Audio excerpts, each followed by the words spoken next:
The Fire Emblem series, despite being one of Nintendo's longest running franchises, took a long time to blow up to the level of success it reached today.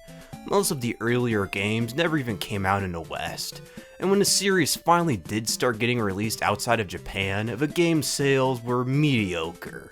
However, there would be a game that would cement the series as what it is today, a game that would help attract old and new fans alike, a game that would improve upon everything that made the previous entries great, a game that rebirthed the franchise, Fire Emblem Awakening. Awakening would be the first Fire Emblem to sell over 1 million copies, saving the franchise from being canned. It also holds a special place in many people's hearts, being the first entry they got to play, including myself.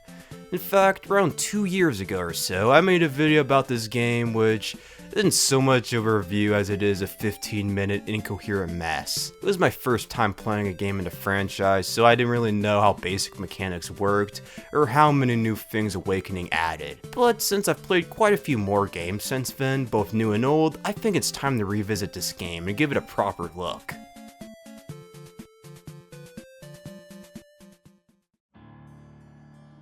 Our journey starts with one of those types of openers, you know, the kind that starts you off on the final climax with no context before sending you back to the very beginning, only this one works rather well. You have your custom avatar Robin, although they can be named whatever you want, and you can choose the gender, hairstyle, and special skill for them too. And Chrom, a blue-haired sword lord, facing off against this vampire-looking guy. This first level is so short and easy that it really doesn't even count as one. Even the game doesn't call it a prologue. But it does set one thing up that the player won't forget throughout their whole playthrough. After the villain gets defeated, the main avatar pushes Chrom out of the way. And when he helps them back to their feet, it appears as though they get possessed and stab Chrom in the chest. An evil laugh is heard, and the screen goes black. Quite a first impression, wouldn't you say?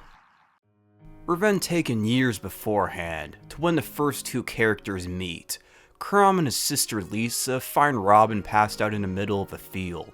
He somehow knows Chrom's name, yet can't remember his own, which leads Frederick, Chrom's retainer, to treat him with suspicion.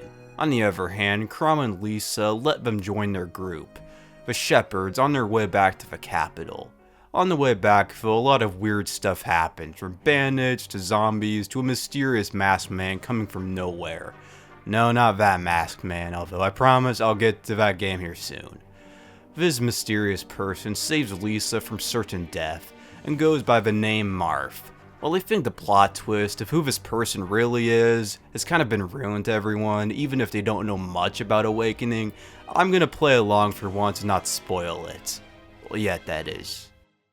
Once back at the capital, Robin learns that Chrom and Lisa are actually members of the royal family. Okay, I've done like 8 takes. I cannot say royal. I just said there, but I cannot say royal family in a sentence like that. I'm sorry. I have speech problems. Please forgive me. Anyway, they're actually members of the royal family of the Great Kingdom of Elise, which is spelled like this. Honestly, how are we supposed to know how to pronounce that? Again, I have all sorts of speech problems already, so yeah, thanks a lot, game developers. Why couldn't? Never mind. I'm being pretty petty. The current monarch is the older sister of the two, Emerin, a good, wise, and noble ruler trying to make the best of the situation and give hope to the people. Currently, the kingdom has been raided by the neighboring country of Plagia, and on top of that, there's a zombie apocalypse too. The group goes to the neighboring country of Ferox to get them to join their side if war breaks out. To get this help, however, they need to take part in a tournament and win. There, who else shows up but Marth again? And there's some pretty good foreshadowing too, I'll say that. Back at home, the Plagians really try their best to provoke an all-out war with Elise. Their king, Gangrel, is known as the Mad King, a name not given lightly. He finally decides that he's had enough and crosses the border to kidnap an Elysian noble and say she's the one who invaded their country. This event triggers an all-out conflict between the two nations, and while it seems that Gangrel is just a maniac, the people of Plagia want to see Elise in flames for good reason. The Exalt before Emerin was a bloodthirsty tyrant who committed a horrendous amount of atrocities in Plagia, and brought suffering upon his own people as well, fighting long until needing to rely on conscripts barely old enough to pick up a weapon. The lack of farmers caused a massive famine that nearly caused a complete collapse of both nations, until the Exalt died and Emerin took his place. The Exalt was the father of the three of them, and explains not only why the Plagians and Gangrel hate Elise so much, but also why Emerin goes to such great lengths to appease Gangrel, and is trying to avoid a conflict even when it's inevitable. Additionally, is one mystical item that Gangrel really wants, the Fire Emblem. Yeah, the actual item, not the name of the series. Speaking of that, it's kinda weird how this thing has barely shown up in the series, especially the ones I've played. And it's what the whole series is named after. It's a great name for the series though, don't get me wrong, and I wouldn't have it any other way. This mystical item, according to the Mad King, is supposed to grant any desire, and he offers to trade Mirabelle's life for it, before she's saved anyway.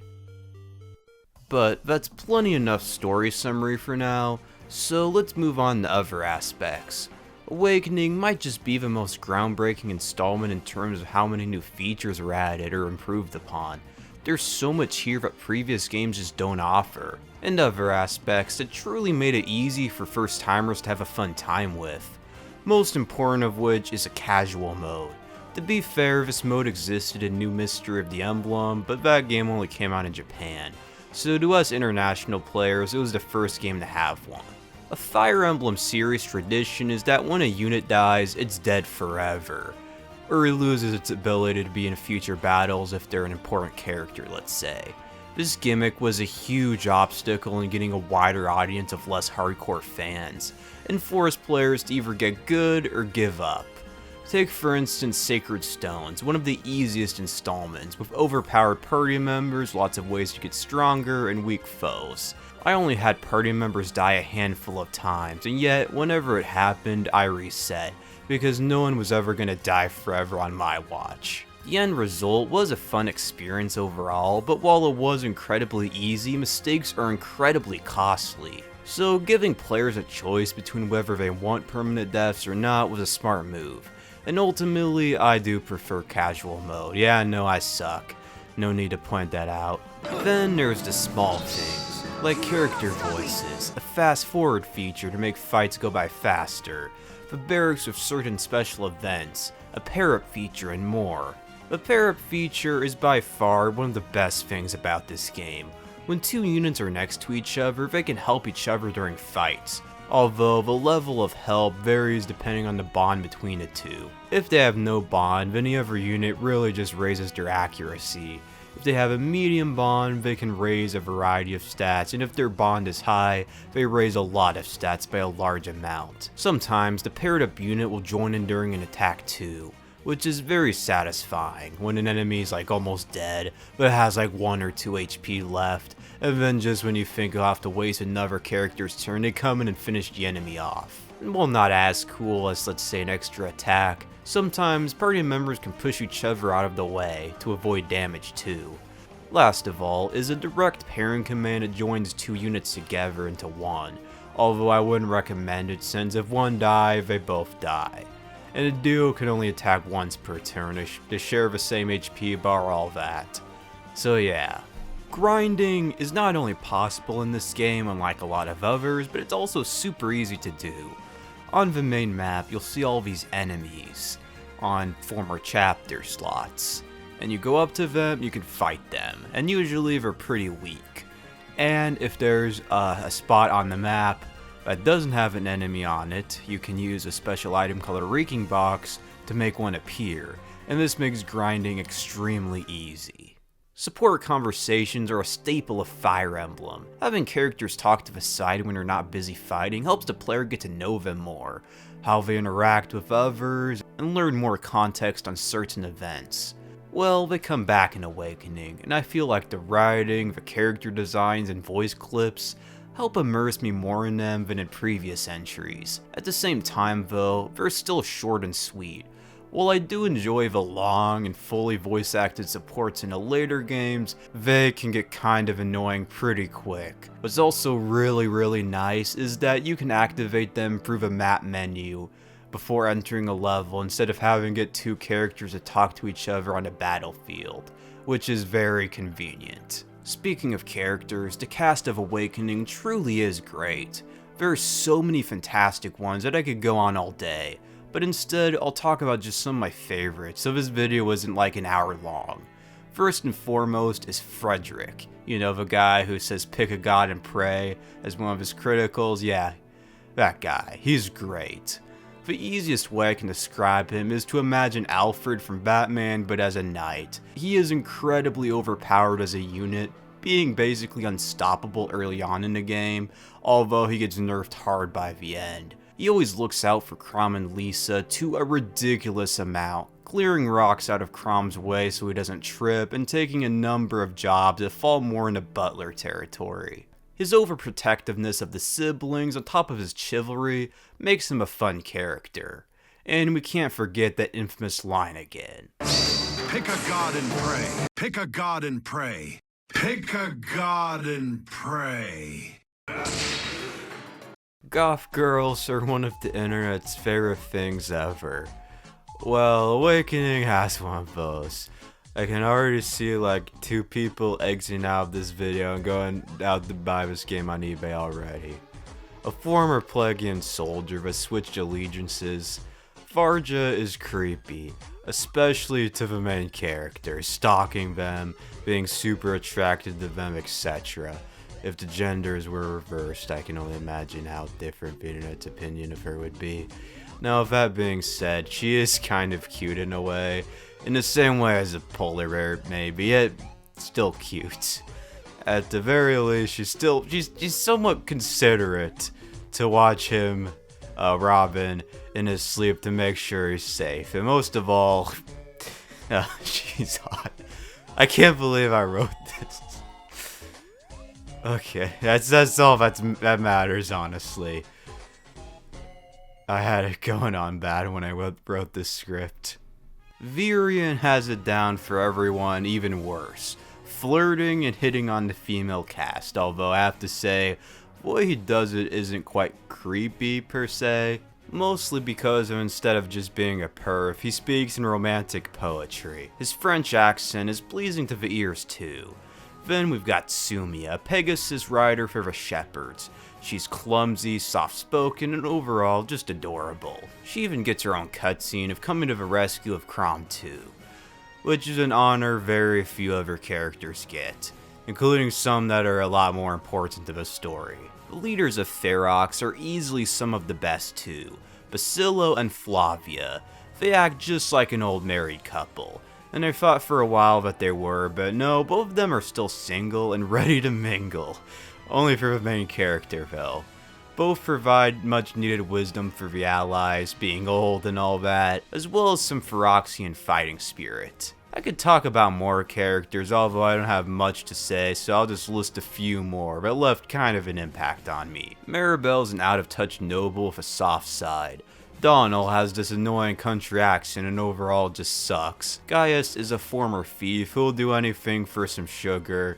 And no, he is a lolly. Man, I can't stop laughing in this video.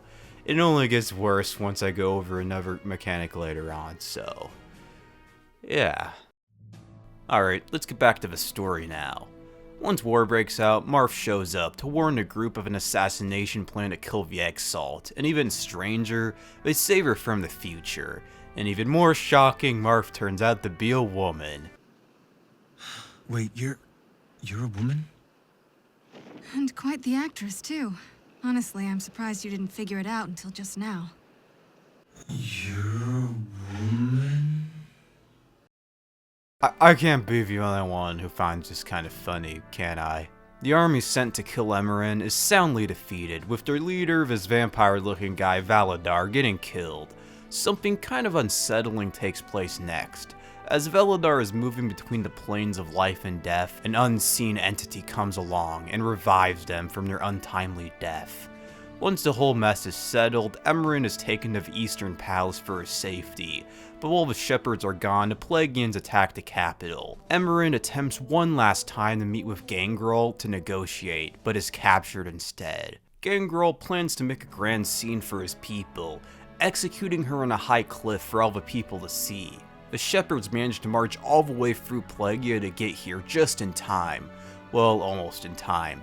The group gets stuck in a catch-22 as the Mad King tells Crom that if he takes another step he'll shoot her, unless he gives up the Fire Emblem.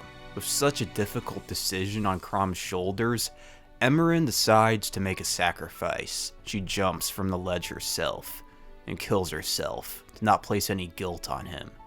The shepherds are on the run from here, barely managing to escape. In the next chapter, we get to see just how impactful her sacrifice becomes. The morale of the Plaguean army plummets, and the people of the nation go from wanting her dead to seeing her as a martyr. Plus, up to this point, the Plaguean High Command has been nothing but cartoon villains with no remorse, so I feel like this is more of a last straw, and the people have been resenting the ruling class for a while, but The rain, the enemy general being a fairly stand-up guy compared to his peers, the music, and a mix of still being on the run trying to escape, but also seeing Emmeryn die just a few minutes ago makes this an amazing and impactful chapter. This collapse in morale only gets worse and worse, until the majority of the army deserts their king, giving the shepherds a massive opening to take on and finish Gangrel for good. What remains of the Plagueans engage the shepherds in one last battle, and it ends in a complete victory for Elise. Gangrel is slain and Plagia surrenders. After the battle, Crom, being full of adrenaline and looking forward to the future, takes a wife, either Sumia, Soli, Maribel, Olivia, or the avatar if they're female. Which woman he chooses to take as a wife depends on whichever of them has the highest support level of Crom. Olivia is very difficult to get to marry Crom, just because she only joins in this chapter, so the only way for her to be his wife is if you didn't let him get a support of any of the other 4 girls. Also, if you really suck at this game in classic mode and let everyone die, he marries a nameless village maiden that he hasn't even met, proving my point that this decision to get engaged was spur of the moment. Like in my last playthrough, I chose for him to marry Sumia, mostly because of how sweet she is to him and that whole cutscene and everything. Crom is then crowned king, and then immediately goes around rebuilding his kingdom, and in his spare time making an heir. This marks the end of Act 1, and while I didn't think that much about it before this replay, the game being divided into 3 main acts, with the first one ending on such a peaceful note, keeps things from getting stale. In the other 2 acts, we get new goals and new villains, but this fight for the most part is resolved, instead of something like the single war going on for the whole game like in most other Fire Emblem installments. 2 years pass after Act 1, being a time of peace, that gets interrupted by a conquest-hungry tyrant. To the east of the continent Elise, Plagia, and Ferox sits on is the continent of Valm.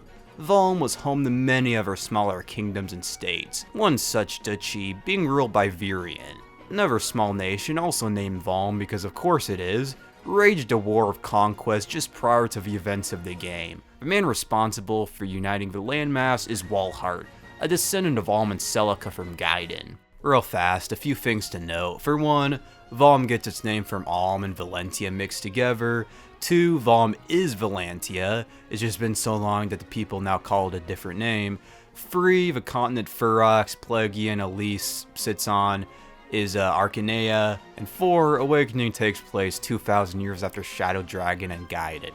Probably an important point I should have mentioned earlier, although it's not super relevant to the story up to this point with the exception of the Emblem and the Falchion. Back on topic, Walhart has set his sights on Arcanea now, and has sent the largest fleet in human history, in this world at least, to conquer it. The 3 kingdoms now have to work together to stop the Valmese. Ferox agrees to, but when a group goes to Plagia to get support, an odd series of occurrences begin. The new king is the same guy that led the assassins against Emmeryn, Valadar. While he refuses to send any men to help fight, he provides financial and material support, including a massive fleet, almost reaching Walhart's numbers. In ships that is, not manpower. The oddities begin with the King's High Priest, looking identical to Robin. Later that night, Robin gets a vision from Validar, revealing him to be his father, and trying to force him to do his bidding. Crom comes in, forcing Validar to retreat. Following this revelation, the two wonder if the priest is Robin's twin. With one more small interruption, that being an ambush by a risen horde, we once again see Marth, and one huge revelation.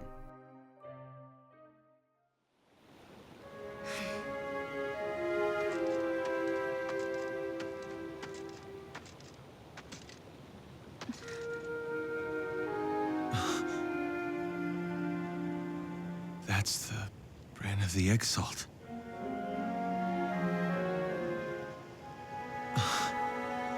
Lucina.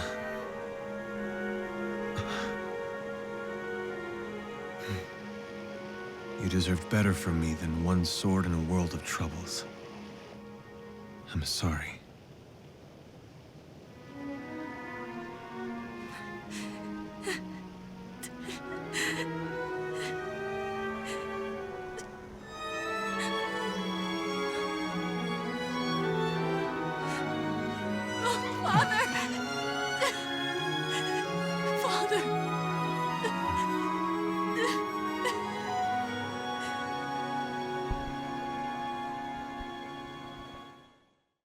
Lucina comes from a future more than 10 years from now, but with her being a newborn in this timeline and her looking closer to 20 than to 10, it's probably more like 20 years to be honest.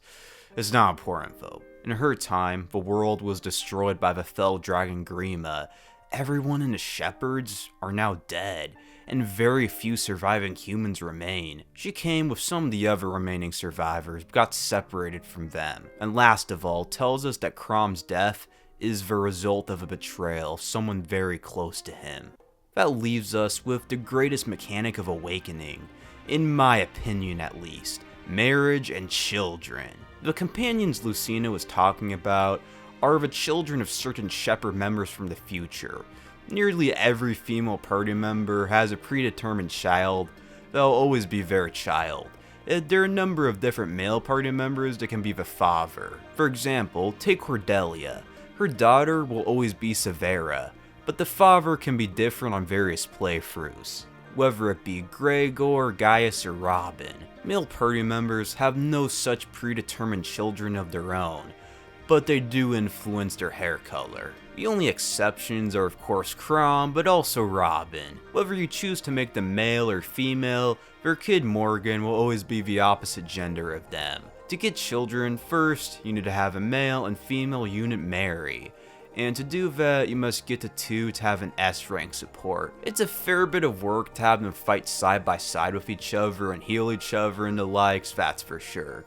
And during my first playthrough, with the exception of Lucina, I only got like 2 of her 2nd gen units. When 2 units finally do propose to each other, a new chapter or paralogue opens up, during which you can recruit the new character, if you manage to make it through the chapter without them dying, that is. Also, a few of them, like Severa, will refuse to join you unless you complete specific conditions, in her case saving a villager.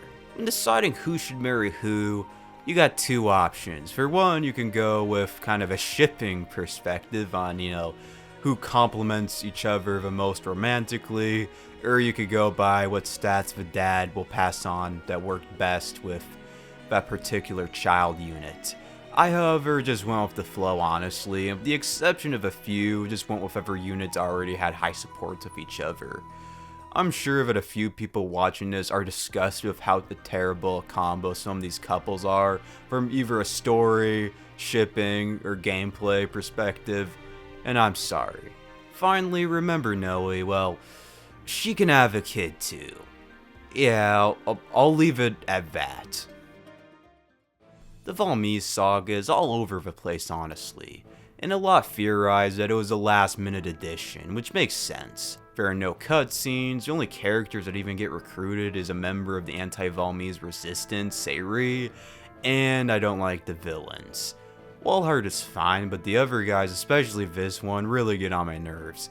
He's annoying, a coward, you know the type. A few plot points are set up for later at the very least, like how Tiki makes a reappearance at the end of chapter 16, telling the group more about Grima. In the past, Grima was defeated by the first exalt of Elise by performing an awakening ritual with the Fire Emblem.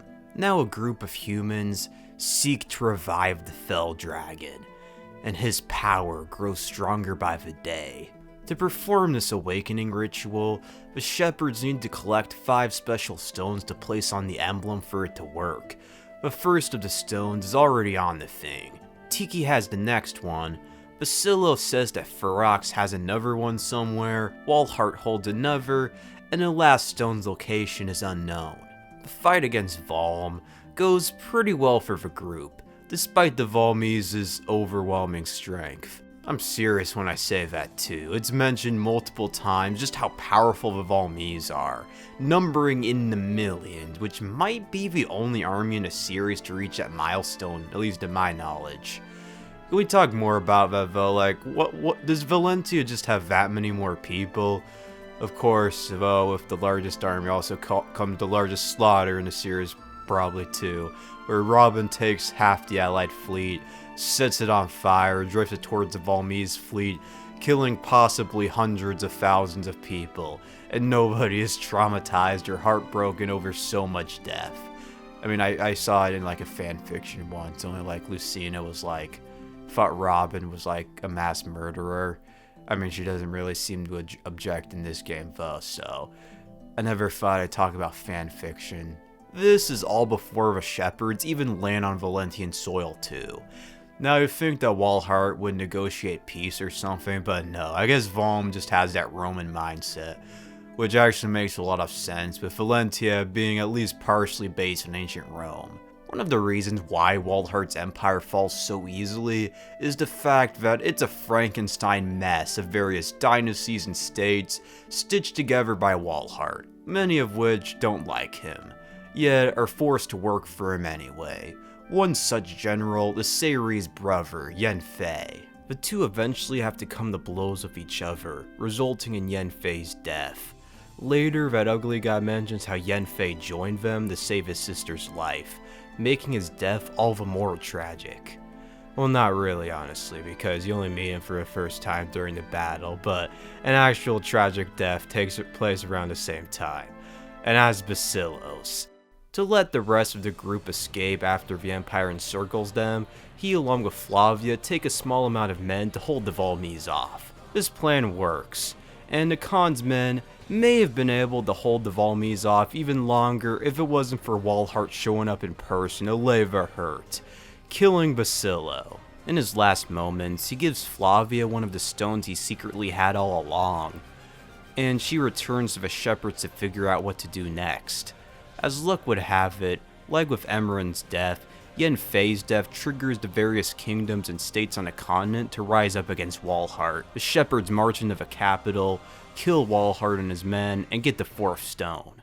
With peace restored again, it's time to head back home, and just in time to get a message from Plegia too. Veladar says he has the final stone, inviting Crom to come to his castle, where he'll give it to him. Everyone pretty much immediately determines that it's a trap. Crom, though, plays some 4D chess and expects the Plegians to sneak in and take the emblem while he's gone, so he takes it with him, which probably wasn't such a good idea with what happens next. At the castle, Veladar attacks the shepherds, attempting to steal the stones. As they escape, Veladar catches them and takes control over Robin again, forcing him to give up the emblem. Despite an event like this, everyone retains their faith in him, even Frederick. Everyone except for Lucina, as she finally pieces together that they're the one who killed Crom in their future. Lucina confronts the main character in the field, asking them to give up their life for the good of the world. This scene is very emotional, especially if you marry the two together, as Lucina has to choose between the love of her life or her father and the future of mankind. And if you choose to have Robin, if they're female, to marry Crom, she has to choose between her mother and her father and the future of mankind. You, the player, are left with 2 choices. Either resist or let Lucina kill you. No matter what answer given, Crom comes in to stop his daughter. He scolds her because A, she just tried to murder someone, B, that person is his best friend and a shepherd tactician, and C, the two of them share an unbreakable bond, even stronger than in her time.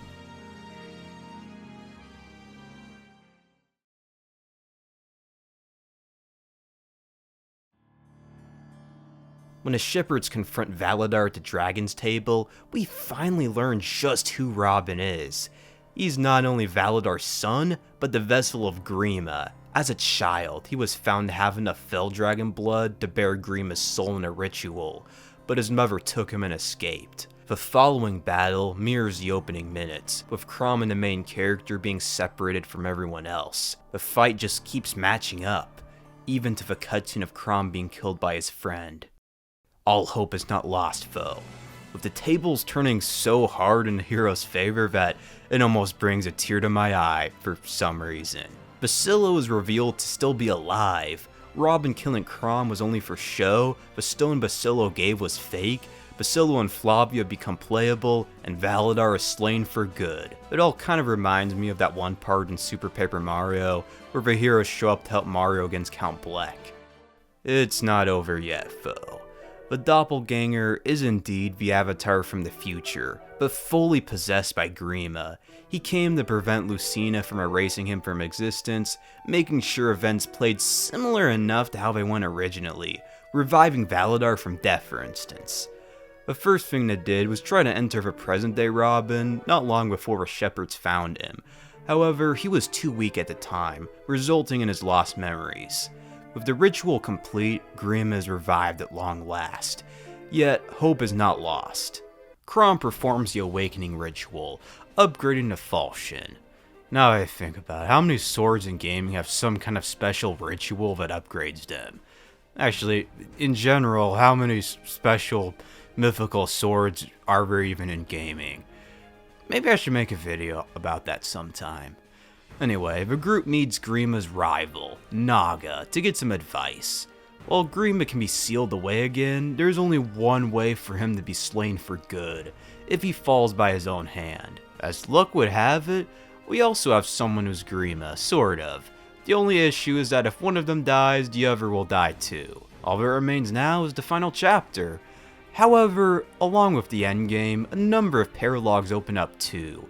In these optional paralogs, a number of characters you think are dead can be recruited. Gangrel, Walhart, Emran, Yenfei, and Aversa. As playable characters, they are pretty good, yet I hate that all these characters' previous deaths mean nothing, especially Emran's. She in particular had no reason to come back, since she loses her memory and is basically just a vegetable. The only one of the group I feel like had a good explanation that doesn't change anything is Yenfei, since he came from the future along with the children, and in his timeline, Sayuri is the one who died. In the final optional paralog, you can recruit Priam, an OC that's a supposed descendant of Ike.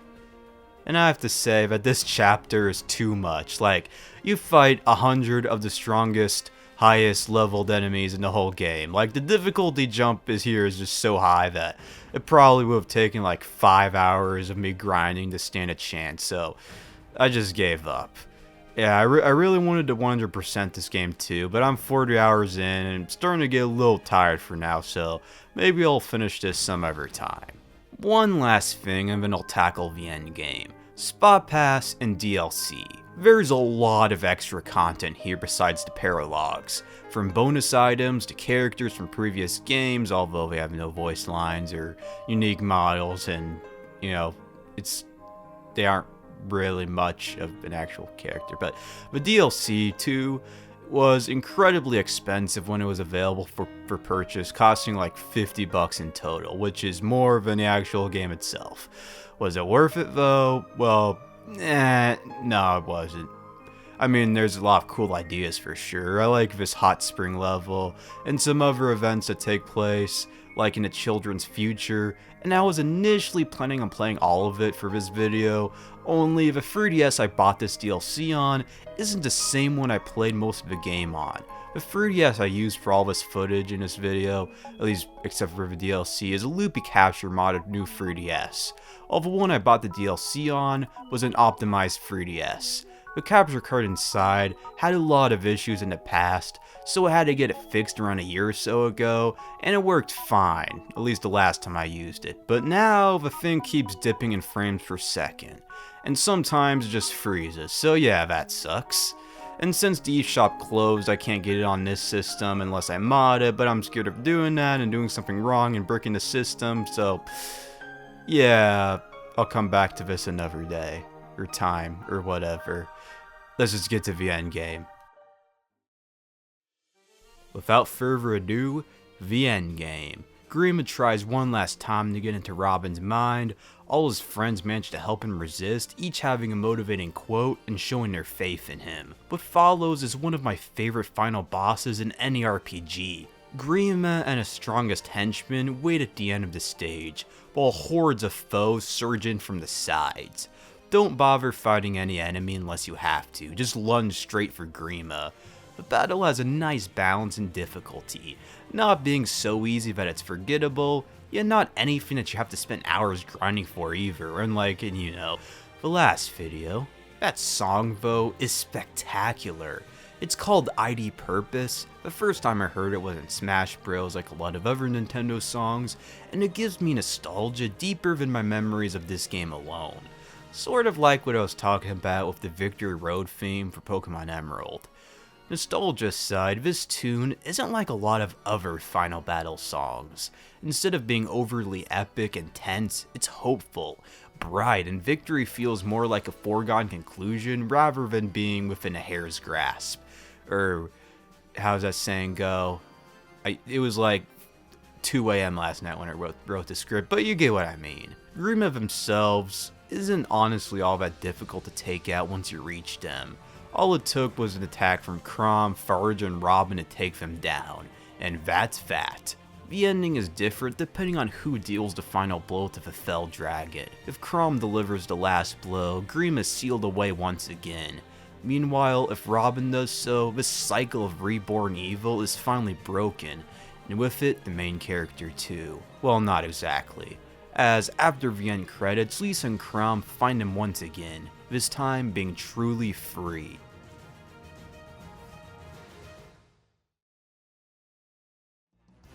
Overall, Fire Emblem Awakening is my third favorite installment after Free Hopes and Echoes. From a gameplay perspective, it's fantastic, and from a story perspective, it's great. However, it's not without its flaws. Certain moments in the story feel incomplete, especially in the second act. While I appreciate the amount of bonus content, there might just be a little much of it, and it doesn't help that a lot of it is either hard to figure out how to unlock, or time consuming to do so. The aspects that shine bright though. The marriage and child system is ingenious. Well, yeah, it did come back in Fates, it makes a lot more sense here. The changes it made to make the game more accessible to newer players was a good idea in the long run too. And all their references to past games while still taking a new spin on them makes Awakening a huge love letter and celebration of the franchise. After all, the devs had no clue if the game would sell well enough or not to prevent the death of the series. Thankfully though, Awakening did well enough to both save Fire Emblem and spread it further than it ever reached before. It's a great game and I can't recommend it enough. One last thing, before I end the video though. I've teased this since late last year, but I feel like it's time I revisit a certain game franchise. One that is very special to me. One that built my channel.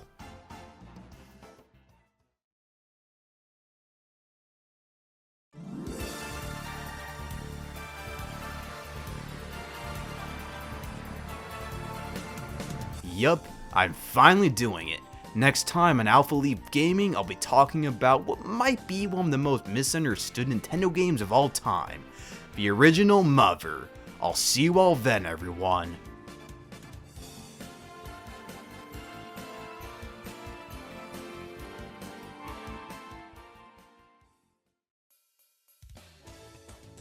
Alright, one last thing before I go. A top 10 hottest girls in Fire Emblem Awakening. Number 10, Sayri. Number 9, Morgan. Well, the female iteration because I'm not gay. Number 8. Wait, who was number 8 again? Oh yeah, Maribel. Cause she's is uptight noble, and she's hot. Number 7. Number 7, Sumia. Number 6, Olivia. There's even this official artwork which shows off, that. And this is official artwork. This isn't like Rule 34 or anything. Number 5, female Robin. And one thing I have to ask is, why does she look so much hotter with her red eyes than she does with her normal eyes? Like, she seriously looks so cute with red eyes compared to her normal eyes. And then number 4, Cordelia. I really hope people don't come after me for placing her so low, but anyway, she is also one of the hottest characters in the game. And she's also like the most popular female character to ship Robin with, and the most popular character to ship Robin with anyway, like the general after Crop. And number 3, Cherche. And number 2, Farja, because she's goth and goth girls are hot. And number 1, Lucina. And this, my friends, is why you do parodies like this at the end of the video. Well, not parodies, but jokes. Because nobody's even watching at this point. I don't know why I put this in the video. I'm sorry. Goodbye. Good night. Whatever.